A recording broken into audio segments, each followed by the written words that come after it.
Україна різна, дуже красива. Просто так, як в Криму, тут ніде немає такого. Я виготовляю, як я кажу, прикраси ручної роботи з натурального каміння. Але здебільшого це чотки. Одна з таких моїх цілей – це розказати про кримських татар, бо я знаю, як багато їх в ЗСУ. Я бачу, що коли я дарую, особливо не кримським татарам, то люди відразу якось запам'ятовують, що він кримський татарин, він мусульманин. Я думаю, що я в будь-якому випадку колись повернусь до Криму. Він народився у Криму, вчився співу і мріяв про сцену. Після окупації півострова переїхав до Києва, де обрав служити Україні. Зараз він виступає в ансамблі пісні і танцю Збройних сил України, підтримує військових своїми виступами та водночас розповідає світові про кримських татар. Все життя в Криму, воно було достатньо в мене таке тепле, в любові. Якщо казати саме про Крим, то, звичайно, він ні на що не схожий. Я вже багато де був, і в світі, і в Україні усюди був. Україна різна, дуже красива. Просто так, як в Криму, тут ніде немає такого. Я за освітою музикант, і я поступив на вокальне відділення, вчитись співати. Я зараз в ансамблі пісні і танцю Збройних сил України. А коли я після школи тільки хотів поступати в музичне училище, мені один з музикантів сказав, що поступай в училище, закінчиш, підеш ось в Севастополі є ансамбль пісні і танцю, теж Збройних сил України.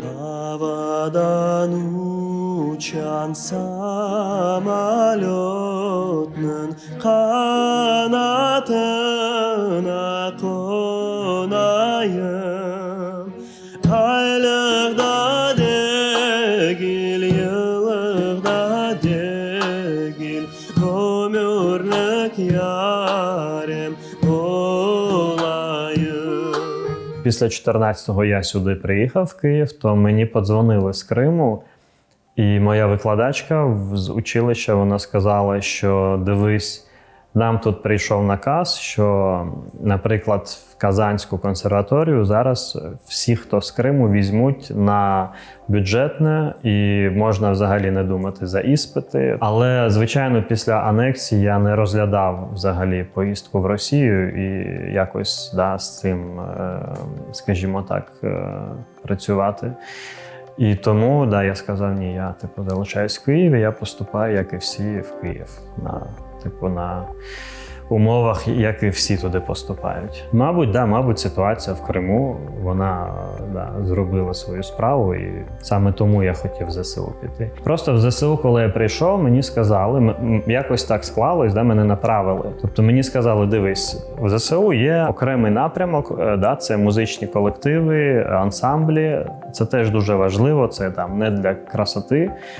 А ти за своєю спеціальністю музикант, тобто давай іди ось в ансамбль, будеш і по спеціальності працювати, і в ЗСУ будеш. Наша робота – це через творчість підтримувати в першу чергу військових, в другу чергу взагалі українців, нагадувати військовим, що вони захищають, цю культуру. І взагалі творчі люди, музиканти і не тільки, вони на фронті в першу чергу, на мій погляд, для того, щоб, особливо в часи війни, для того, щоб нагадувати воїнам про людяність. Бо на фронті багато жахливих речей відбувається, і душа, серце людини після цього всього воно стає більш таким жорстким. І творчість, музика особливо, вона, скажімо так, трохи зм'якшує це серце. Ми мусульман вітали зі святом. Ми співали мусульманську молитву і вітали мусульман України в першу чергу, свято місяця Рамадан, а в другу чергу всіх мусульман, які підтримують Україну. І цей кліп, він просто дуже сильно зрезонував в мусульманських країнах. Тобто вони почали нам писати, що ніколи ніхто для нас такого не робив, що Росія нам каже про вас погане, а тут ви християнська, здебільшого світська країна, європейська країна робите для мусульман таке привітання. Ну, значить, Росія нам бреше. В Криму я бачив багато росіян, особливо коли вони приїжджали на літо відпочивати. Коли я виїхав на материкову Україну, я побачив, що тут люди взагалі реально інші. Тобто вони по-іншому думають, в них інше відношення, в тому числі до кримських татар, в тому числі до мусульман, да і взагалі до іноземців. Коли я вже всю Україну об'їздив, для мене, звичайно, було ясно, що Росія, коли там каже, що тут нацисти, фашисти, націоналісти і тому подібне, що тут такого немає, що тут там не б'ють за російську мову, чи за ще щось інше. Всі ті наративи, які Росія закидає. Я один мусульманин в ансамблі. Я казав, що я там не їм свинину, і мені навіть шукали там щось на заміну, наприклад. Тобто проблем з тим, що я кримський татарин чи мусульманин, не було ніколи. Відношення теж було завжди добре. Тобто дивляться на людину, а не на його національність чи віру. І тому моя місія, така в тому числі як кримського татарина вже, це через свою творчість розповідати Україні, українцям, і взагалі світу, наскільки це можливо, про кримських татар. І ось один з інструментів це був через мою роботу, через ансамблі військові. Ісмаїл власноруч створює кримськотатарські чотки та браслети з натурального каміння. Його прикраси є у президента України, президента Туреччини, військових, дипломатів та політиків. А для нього самого це ще один спосіб зберігати культуру свого народу та нагадувати про Крим. Мусульман це тому, що є практика проговорювання святих імен Аллаха, їх 99. Тому чітко можуть бути або 99, як усі дорогі. Я виготовляю, як я кажу, прикраси ручної роботи з натурального каміння, але здебільшого це чотки. Якщо кажемо саме про кримських татар, нам чотки так прям сильно вже прийшли з приходом ісламу, бо в ісламі є це. І вони в Криму стали теж дуже популярні. Різні були, є дерев'яні. Дерев'яні, до речі, з кизилу робились з кримського. А якщо з каменю, то найпоширеніше були з сердоліку. Це акик його ще називають. Це був такий дуже поширений сердолік. Бірюза та бурштин – це були каміння, які дуже популярні були в Криму. Це саме каміння і фурнітура. Фурнітура в нас люкс, вона дорога, вона там не ржавіє, не чорніє, вона з цирконієм. Кожен камінь, він має свою енергетику. Це можна в це вірити, можна в це не вірити, тут вже твоя історія, але я як людина, я з ними працюю, я відчуваю, що це є. І іноді буває, що ось енергія каміння і твоя, вони співпадають. І тоді, коли ти їх носиш з собою, надягаєш, то вони трохи тебе підсилюють. Також такі чотки є в Залужного. В Сирського є такі чотки, в Сирського інші. То в мене саме замовляли, до речі, теж мусульмани замовляли йому на подарунок. Тобто, не я йому дарував. Такі чотки є в президента Туреччини. В нього бурштинові, до речі, з українського бурштину. І це в мене замовляли посол України в Туреччині. Ось він дарував президенту Ердогану, президенту Туреччини. Нещодавно з'явились у міністра закордонних справ. Це каміння гематит. Він ось є у Зеленського і такі самі є чотки у Залужного. Я коли дарував, особливо президенту, я все-таки на історію каміння дуже ретельно передивлявся, бо гематит, він здавна вважається каменем воїнів саме.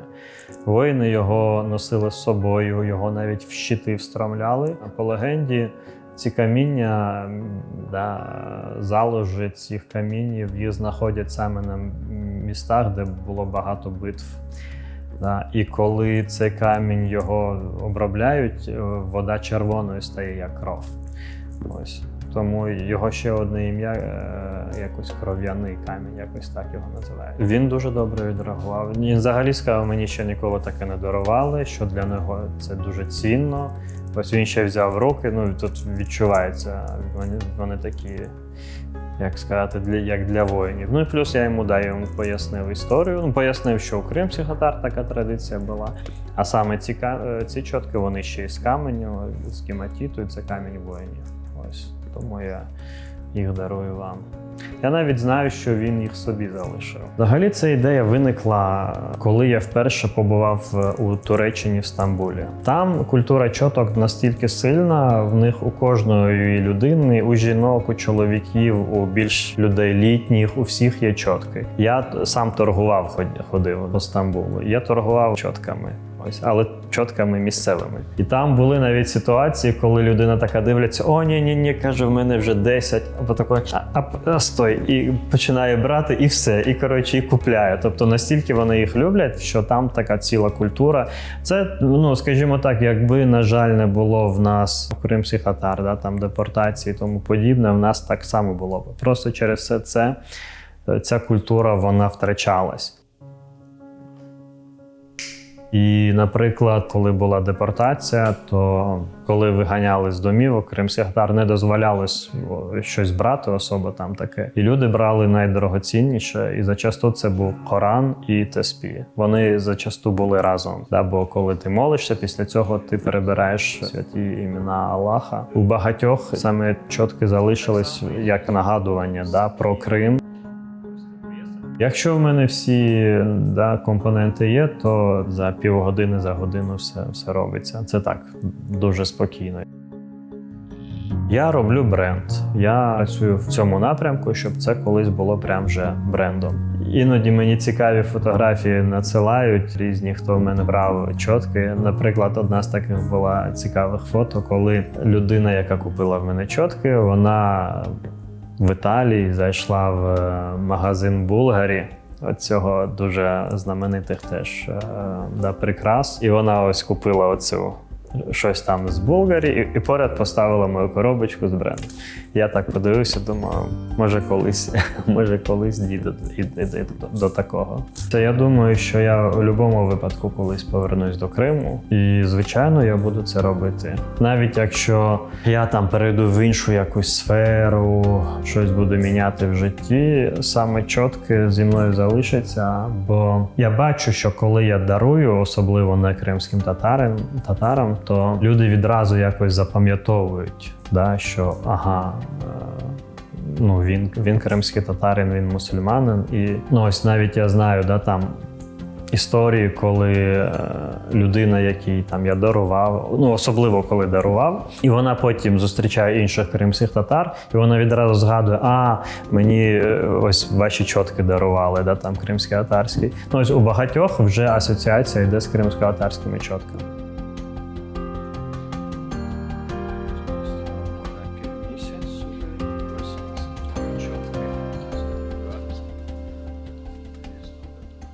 Кому теж щось потрібно в руках постійно тримати, чотки це ідеально створює.